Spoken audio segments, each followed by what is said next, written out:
Every year, nearly 50,000 people in the UK are reported missing, and most of them are found. But there is a category that investigators rarely speak about publicly: cases where the person is found, but something about them is wrong. They don't remember where they were.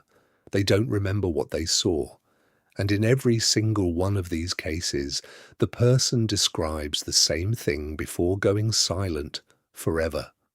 Something without a face, standing still, watching.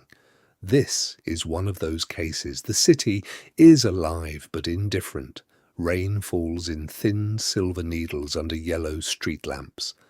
The last tube passengers trickle up from the underground like slow, exhaled breath.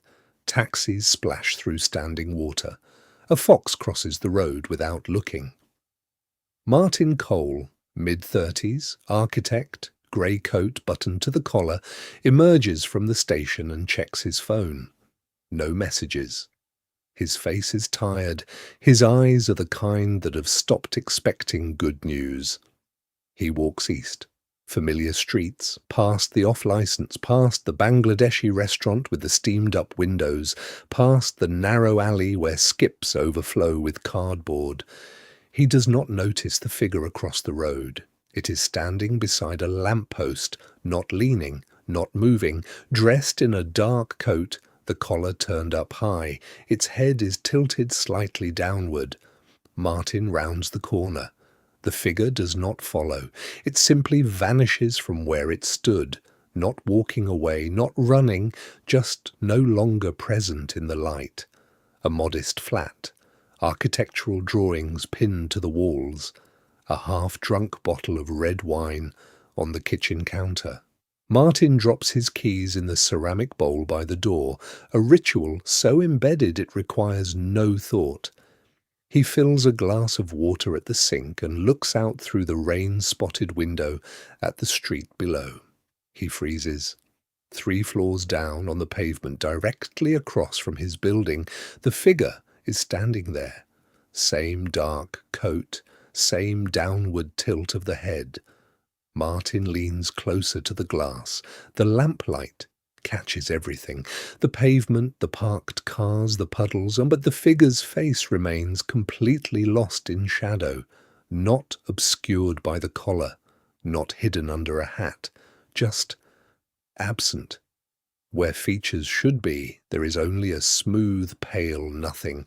Martin blinks. The figure is gone. He stands at the window for a long moment. Then he finishes his water, tells himself he is exhausted, and goes to bed. He does not sleep well.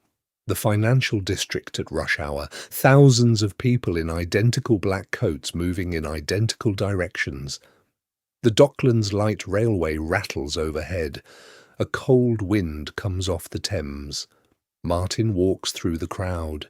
His phone buzzes. A work call. He answers, distracted, and navigates the pavement by instinct. Then he sees it again.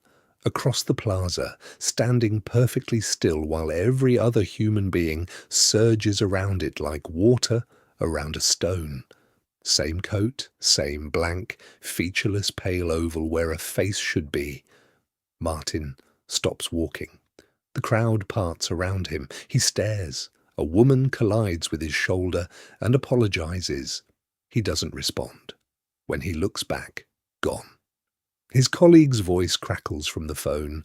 Martin raises it slowly back to his ear. A waiting room smelling of damp jackets and old coffee.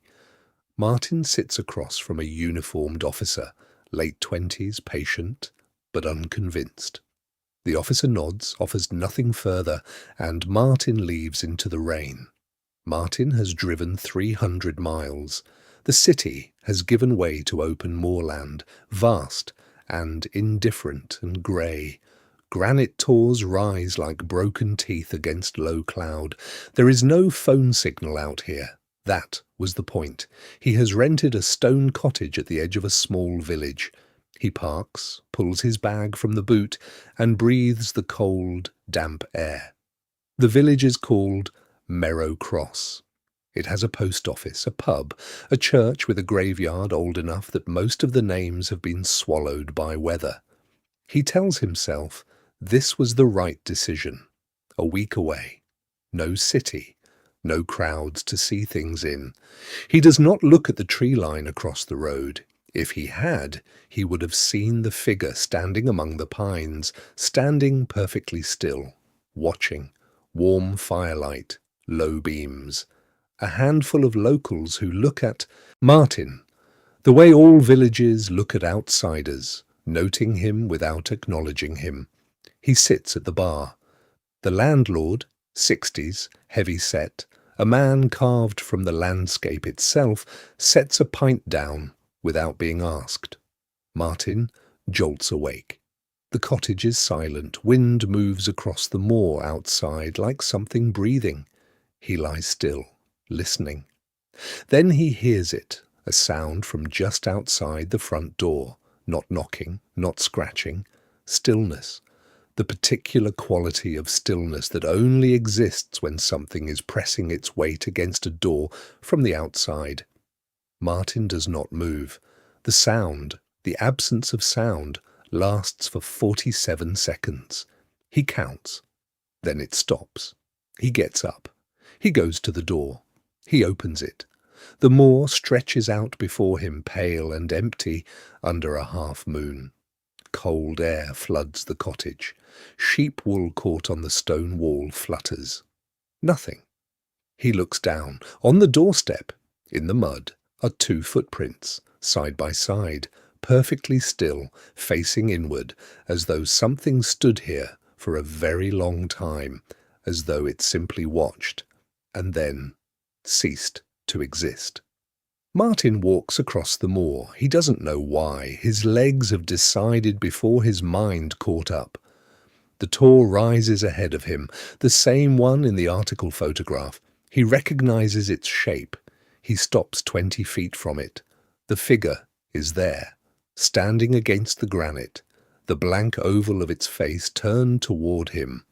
Martin does not run. He stands in the cold wind and looks at the thing that has no face, and something occurs to him, something quiet and terrible. It has never moved toward him. Not once. In London, on the street, in the plaza, at the tree line, it was always still, always waiting. He takes one step toward it. It does not react. He takes another. The blank face catches the last of the daylight. Martin looks at it for a long time. Then he looks down at his own hands. They are trembling. He raises them to his face. He feels his own features, the nose, the brow, the jaw. He looks back at the figure. He understands now. He has always understood. He turns and walks back toward the cottage. Behind him, the figure stands at the tor. Or perhaps it does not. Perhaps it never did. Martin sits in the armchair by the fireplace. He has his phone in his hand. He has been trying to call someone for 20 minutes. He scrolls through his contacts. Every name is there. His sister, his colleague, his old university friends. He calls his sister's number. It rings. She answers on the 3rd ring. Sister, hello? Silence. Sister. Hello? Is someone there? Martin opens his mouth to speak. No sound comes out. Sister. Hello? Who is this? Martin stands. He crosses to the bathroom. He looks into the mirror above the sink. For a long moment, he is completely still. The phone drops from his hand. In the mirror, no face looks back. Only a pale, smooth, featureless oval. His sister's voice, tiny, from the fallen phone, calls out into the empty cottage. The landlord opens the pub. He steps outside into the cold morning air and looks up the road. A car is parked outside the Halcombe cottage. It has been there all night. The engine is off. The door is open. No one is inside. The landlord reaches slowly into his pocket for his phone. He dials. He looks at the granite tors rising on the horizon. Far away, barely visible, a figure stands among them, still, watching. The landlord looks away. He has seen this before. He knows how this story ends. It ends the way it always ends, with a name added to a list, and something out there on the moor waiting for the next one to arrive. The police report filed for Martin Cole listed him as a missing person. His car was recovered outside Halcombe Cottage in Merrow Cross, Devon. His phone was found on the bathroom floor. The last call made from the device lasted 43 seconds. His sister said she heard nothing but silence on the line, and then, very faintly, before the call disconnected, something that sounded almost like breathing. Almost.